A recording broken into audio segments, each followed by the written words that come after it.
Mas se o Brasil tivesse perdido ontem, como é que estaria o seu coração hoje? Hoje nós estamos aqui louvando, agradecendo, ouvindo um testemunho lindo como esse. Se o Brasil ontem tivesse entrado aquela bola aos 46 do segundo tempo do chute, eu esqueci do nome do atacante lá do México. Como é? Do Chile? O Brasil jogou, o México está jogando hoje, né? Vocês verem como está um negócio bom, né? O Chile hoje foi para casa, ou o México hoje foi para casa. O Chile, é verdade. Desculpa, gente. Mas então, se aquela bola tivesse entrado, se você tivesse vindo para cá e recebesse uma notícia de um parente, de alguém que está enfermo, se você recebesse uma notícia triste, como é que fica o seu coração nesse momento? Agora eu queria fazer uma outra estratégia. Vamos mudar um pouquinho o campo, o jogo. Se você viesse para cá, mas você tivesse o poder ou não o poder, Deus tivesse revelado para você o que ia acontecer. Se você soubesse que sexta-feira o Brasil vai perder o jogo para a Colômbia. É para a Colômbia? Estou certo? Se você soubesse, como é que você fica? Nós vamos participar daqui a pouco de um momento da ceia. E hoje eu vou falar um pouco sobre esse momento, especificamente no Evangelho de João. João escreve seu Evangelho, a crítica bíblica diz que foi por volta do ano 85. E se nós pensarmos que João é um dos 12, estava com Jesus nos 3 anos do seu ministério e, segundo nos conta os evangelhos, Jesus morreu com 33, João deveria ter entre os seus 15, 18, 20 anos, ele não era uma pessoa era bastante jovem enquanto discípulo de Jesus. E ele passa esse período aí, se Jesus morreu no ano 33, aí tem aquela disputa da regulamentação cronológica, do ajuste do calendário, 5 para mais, 5 para menos, vamos dizer que até o ano 40. E João escreve no ano 85. 45 anos depois, João escreve um evangelho, diferente dos 3 que já estavam em circulação na época, com um único objetivo. Ele queria mostrar as palavras que Jesus falou nos momentos em que ele estava com seus discípulos. E esse trecho final, o trecho da última ceia até a ressurreição, ele conta detalhadamente daquilo que ele lembrou. Às vezes a gente fica pensando, mas como uma pessoa já lá no final da vida vai lembrar de tudo aquilo? Vocês conhecem o Saião, não conhecem? O Saião lembra da primeira conversa que eu tive com ele. Então tem gente assim. Tem gente que tem essa capacidade. E eu não duvido nada que Deus o tenha capacitado para isso. O objetivo de João escrever é deixar bem claro para os discípulos que estavam já sendo gerados pelos apóstolos o que Jesus tinha em mente quando ele instituiu os 12, no caso aqui os 11, porque Judas já havia saído, e o que Jesus queria com a sua igreja. Eu vou pedir, se você tiver Bíblia, pode abrir no capítulo 17, ou então você acompanha comigo aqui. E essa aqui é a oração que Jesus vai fazer depois dele explicar para os seus discípulos. Ele estava na ceia com seus discípulos, ele indica quem será o traidor, e depois de explicar que ele iria para um lugar que os discípulos não poderiam ir com ele ainda, os discípulos começam a ficar, mas como assim você vai para um lugar que a gente não pode te seguir? Que história é essa? E ele encerra o capítulo 16 com um versículo que a gente gosta muito, né, que diz que no mundo vocês vão ter aflições, mas tenham bom ânimo porque eu venci o mundo. Então Jesus está transmitindo uma palavra de poder e de revigorar a vida dos discípulos. Olha, vai acontecer um monte de coisa aí, vocês ainda não estão percebendo, mas vocês têm que se manter firmes. E ele começa fazendo a oração, ele orando por si mesmo, ele diz o seguinte: depois de dizer isso, Jesus olhou para o céu e orou: Pai, chegou a hora, glorifica o teu filho para que o teu filho te glorifique. Pois lhe deste autoridade sobre toda a humanidade para que conceda a vida eterna a todos os que lhe deste. E esta é a vida eterna, que te conheçam, o único Deus verdadeiro, e a Jesus Cristo a quem enviaste. A vida eterna consiste disso. Essa oração Jesus faz para que os seus discípulos ouçam, para que eles tenham consciência de qual era a tarefa deles. Você quer ter a vida eterna?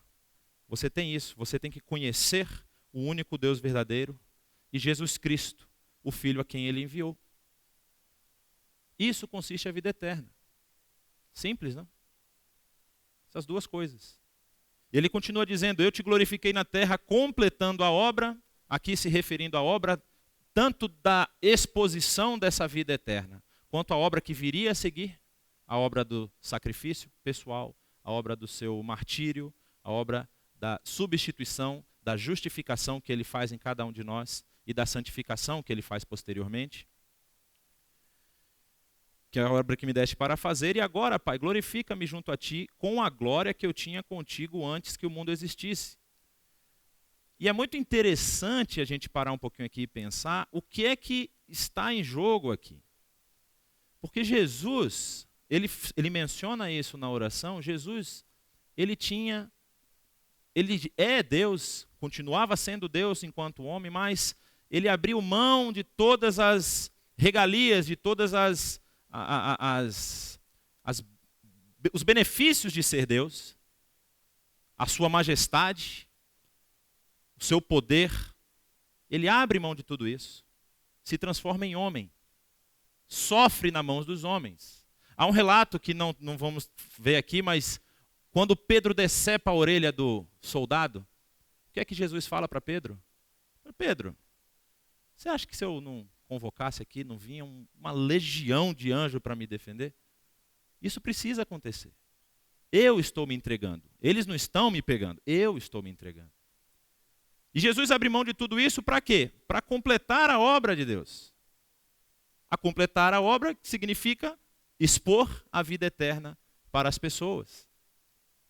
E ele ora por si, preparando o seu corpo, preparando a sua mente para o que ele viria a sofrer. Continuando, Jesus ele faz uma oração específica pelos seus discípulos. E aqui há uma discussão da exegese, da interpretação bíblica, se Jesus aqui ele está se referindo ao seu grupo específico ou a todos os discípulos que viriam a seguir. Na sequência do texto, nos dá a entender que aqui ele se refere simplesmente aos 11. Porque é muito específico o que eles iriam enfrentar. Nós vamos ver isso. Ele fala, eu revelei teu nome, aqueles que do mundo me deste, eles eram teus, tu os deste a mim, e eles têm obedecido a tua palavra.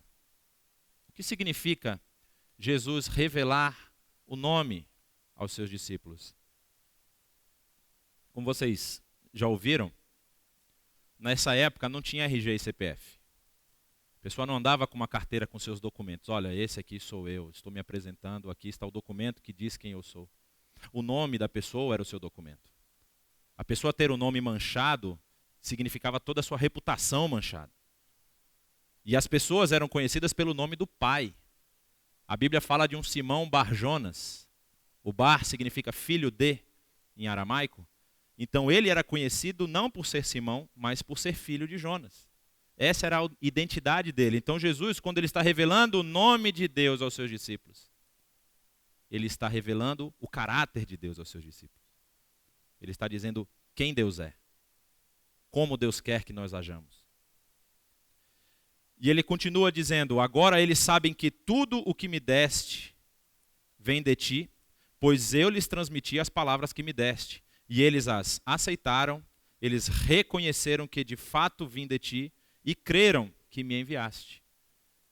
Isso é o básico para nós entendermos por que os discípulos eles iriam enfrentar essa tarefa tão difícil. Vocês conhecem a história da igreja no início. Muitos discípulos foram mortos, perseguidos. O próprio apóstolo Paulo esteve presente quando Estevão foi apedrejado, que era um dos discípulos. O apóstolo João foi encarcerado. Ele escreve as suas 3 epístolas e a carta de Apocalipse dentro da prisão. Paulo, que se torna também um dos apóstolos, é perseguido, é apedrejado juntamente com Silas. Ele é preso, é levado a Roma. Tantas coisas a igreja iria sofrer. E o que garantia para Jesus que eles tinham agora a condição, aqui ainda não plena, mas eles seriam as pessoas que seguiriam com essa obra? Eles aceitaram as palavras que Deus deu a Jesus Cristo. Eles reconheceram que Jesus Cristo era realmente o Filho de Deus. e eles creram que Jesus foi enviado de Deus para salvar o mundo. E eu rogo por eles, não estou rogando pelo mundo, mas por aqueles que me deste, pois são teus. Tudo que tenho é teu, e tudo que tens é meu. E eu tenho sido glorificado por meio deles. Essa glorificação está justamente no fato deles terem aceitado, reconhecido e crido. As obras que eles fariam demonstrariam essa glória de Jesus. Na sequência ele diz, não ficarei mais no mundo, mas eles ainda estão no mundo e eu vou para ti. Pai Santo, protege-os em teu nome, o nome que me deste, para que sejam um, assim como somos um. Aqui é uma comparação direta, né? Jesus está falando, assim como eu e você, Pai, somos um, que eles tenham o mesmo pensamento, que eles tenham a mesma atitude. E que atitude é essa? O que é que Jesus fez de tão maravilhoso que nós precisamos ter consciência como um só? Isso vai estar lá em Filipenses, na carta de Paulo aos Filipenses, ele descreve isso, no capítulo 2. Ele fala assim, ele, sendo Deus, falando de Jesus Cristo, não julgou o ser Deus algo que devesse se apegar. Ele abriu mão de ser Deus, mas ele se tornou sacrifício por mim e por você. E aqui começa a mudança. Participar da ceia, participar da adoração, significa abrir mão daquilo que é meu.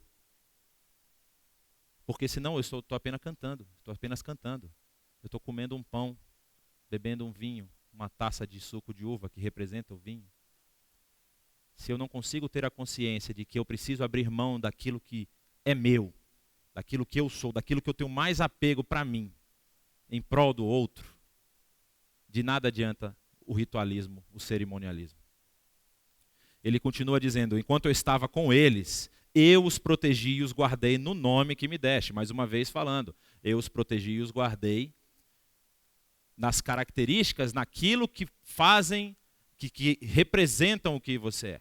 Eu os ensinei a andarem na verdade, na justiça, a terem amor uns pelos outros. Jesus resume toda a lei e os profetas em 2 simples mandamentos. Vocês amem a Deus acima de todas as coisas, com toda a sua força, com todo o seu entendimento, e o outro, como você se ama. Só isso. Se você faz essas 2 coisas, você está cumprindo tudo. E ele continua dizendo, nenhum deles se perdeu, a não ser aquele que estava destinado à perdição, para que se cumprisse a Escritura.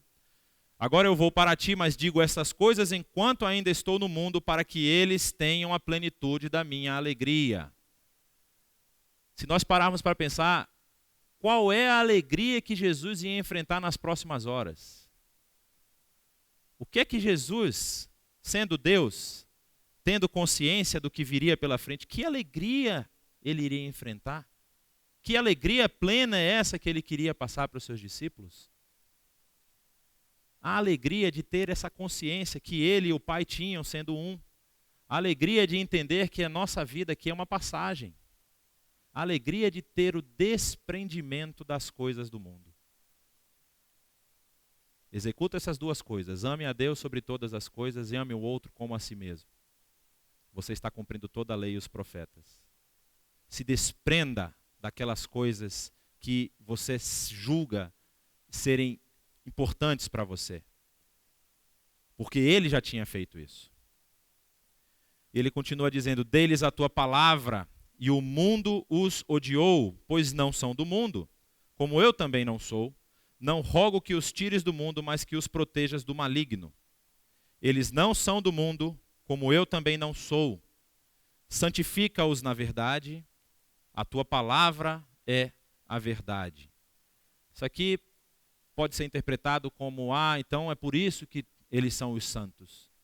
Santo aqui, é a palavra grega que é utilizada para santos, ela tem o sentido de separado. Separa-os para a obra que você designou.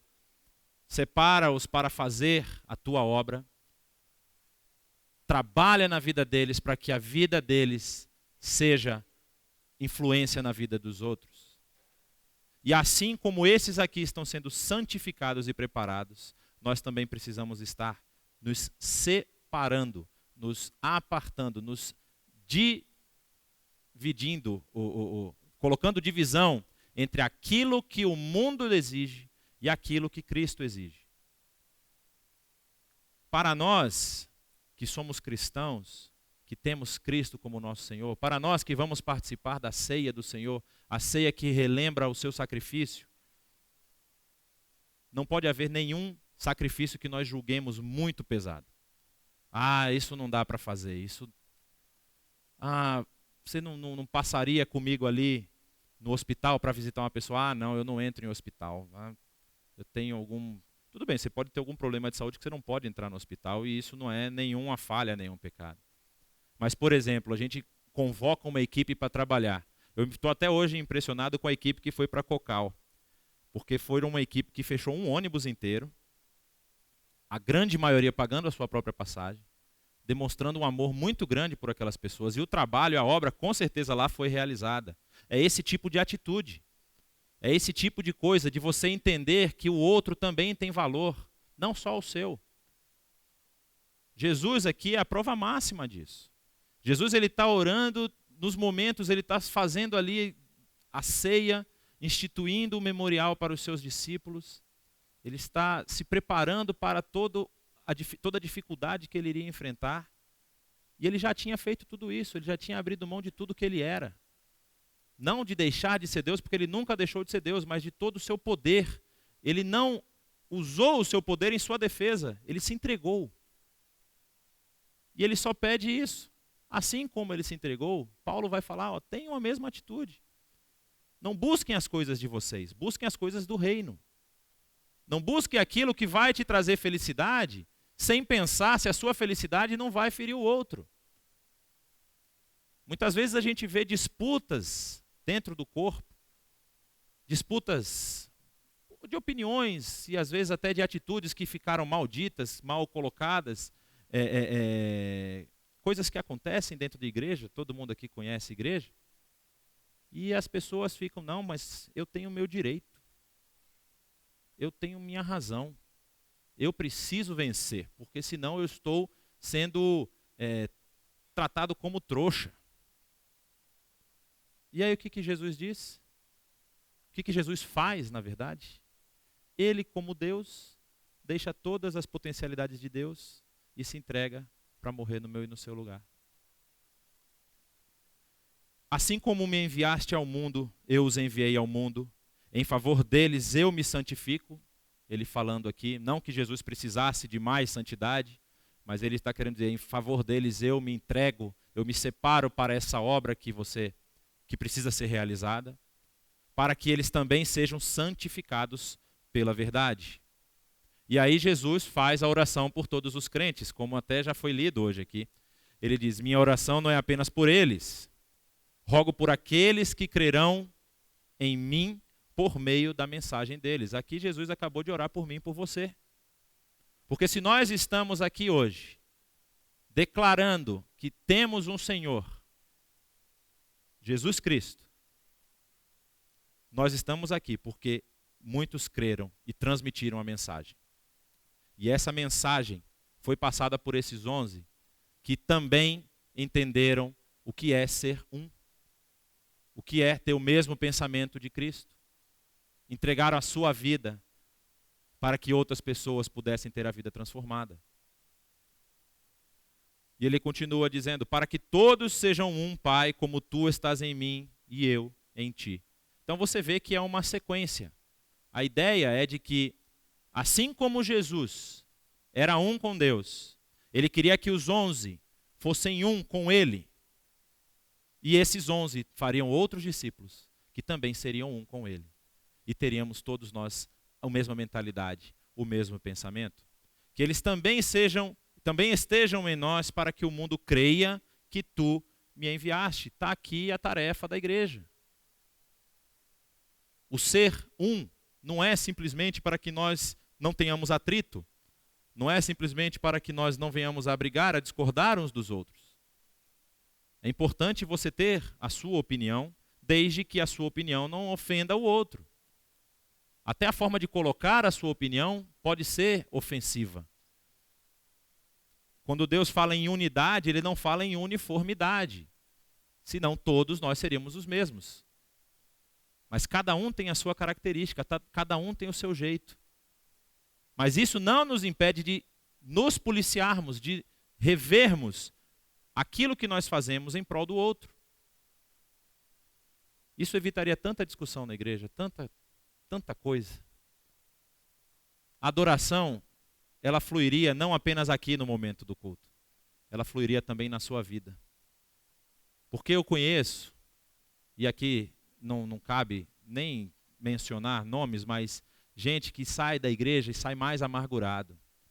Ele vem para cá, ele pensa que aqui é tipo o carregador, né, do celular. Ele vem para cá para dar uma carga. Só que aí, às vezes, ele tem um atrito com um irmão, e ele não consegue resolver aquilo com o irmão, e aí ele volta mais amargurado ainda. Há tantos mandamentos assim que Jesus passou. Você tem um problema com seu irmão, vai lá e senta com ele e resolve. Você acha que você tem razão? Se o seu irmão te ouvir, você ganhou seu irmão. Ele não te ouviu, você continua achando que você tem razão dentro da Bíblia? Leva um grupo. Não ouviu? Leva para a igreja. Ele continua sem ouvir? Então você precisa ter um tratamento diferenciado com ele. Mas o primeiro senta com ele e resolve. Para que você e ele tenham a mesma mentalidade. Para que você e ele possam tirar todas as diferenças que vocês têm. E esse pensamento, essa ideia de sermos um, de termos unidade, tem uma razão de ser. A razão é que o mundo vai passar a crer que Jesus foi enviado. Isso aqui é ele mesmo que está dizendo. Olha, se vocês tiverem a mesma mentalidade, se vocês estiverem sendo um, como eu e o Pai somos um, o mundo vai crer que eu fui enviado de Deus. Dê-lhes a glória que me deste para que eles sejam um. Assim como nós somos um, eu neles e tu em mim, que eles sejam levados à plena unidade, para que o mundo saiba que tu me enviaste e que o mundo saiba que os amaste, como igualmente me amaste. E essa aqui eu creio que é o mais importante de todo esse texto. A unidade dentro da igreja, o amor mútuo, a adequação de ideias, de pensamentos, o querer o bem do outro antes do próprio, o pensar no outro e não apenas em si mesmo, vai gerar um resultado nas pessoas que, como ele diz aqui, o mundo vai crer que você me enviou, Pai, mas o mundo vai crer que você também os amou, assim como você me amou.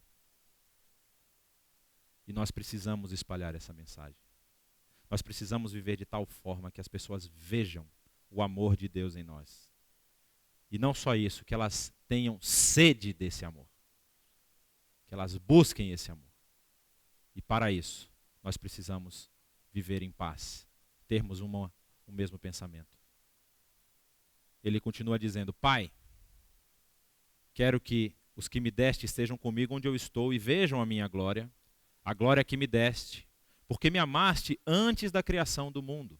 Novamente, retomando o assunto, como ele já falou, para que ele fosse glorificado com a glória que ele tinha antes da fundação do mundo. Pai justo, embora o mundo não te conheça, eu te conheço. E estes somos nós, sabem que me enviaste. Eu os fiz conhecer o teu nome e continuarei a fazê-lo, a fim de que o amor que tens por mim esteja neles e eu neles esteja. Deus nos amou por uma razão. Ele sabia que se ele não fosse em nosso favor, nós não conseguiríamos nos salvar. E a ação de Deus na história, como é relatado aqui, Jesus se entregando por nós, é a prova desse amor. Ou seja, o envio de Jesus é a prova de que Deus nos amou. E eu e você não temos o direito de reter esse amor para nós. eu e você não temos o direito de dizer que o amor de Deus é para mim e para mim isso basta. O amor de Deus que vai para você, ele precisa passar por você. Ele precisa passar e chegar na vida do outro. Você precisa ser bênção na vida do seu irmão. Jesus aqui, ele está dizendo com essa oração: eu sei o que vai acontecer, eu sei para onde eu estou indo. Ele inclusive depois ele ora e ora com sangue, dizendo para Deus: Pai, se for possível, não deixa eu beber desse cálice, passa de mim, mas seja feita a tua vontade. Essa é a prova máxima do alto sacrifício em prol dos outros. Como é que você tem vivido a sua vida? Como é que você tem se posicionado no mercado de trabalho, nos seus relacionamentos de faculdade, de cursos, seu relacionamento na igreja? A igreja é um lugar onde você vem receber. Igreja não é um lugar para se ficar sentado. Você não vem para a igreja para sentar no banco. Você vem na igreja para compartilhar com seus irmãos e para agir na vida dos seus irmãos. E em conjunto, a igreja tem a tarefa de espalhar o amor de Deus, de ser diferença no mundo, de ser sal e luz. E aí você pode perguntar: mas não tem nada lá que eu possa fazer, eu não me encaixei em nenhuma área. Qual é a sua área? Qual é o seu ministério? O que você gostaria de fazer? O que você pensa que você fazendo abençoaria a vida dos outros? Você já parou para conversar com alguém? Você já sentou do lado de alguém da liderança daqui, da própria IBNU ou de qualquer outra igreja e falou: olha, eu queria fazer isso. Será que não tem espaço para a gente fazer isso?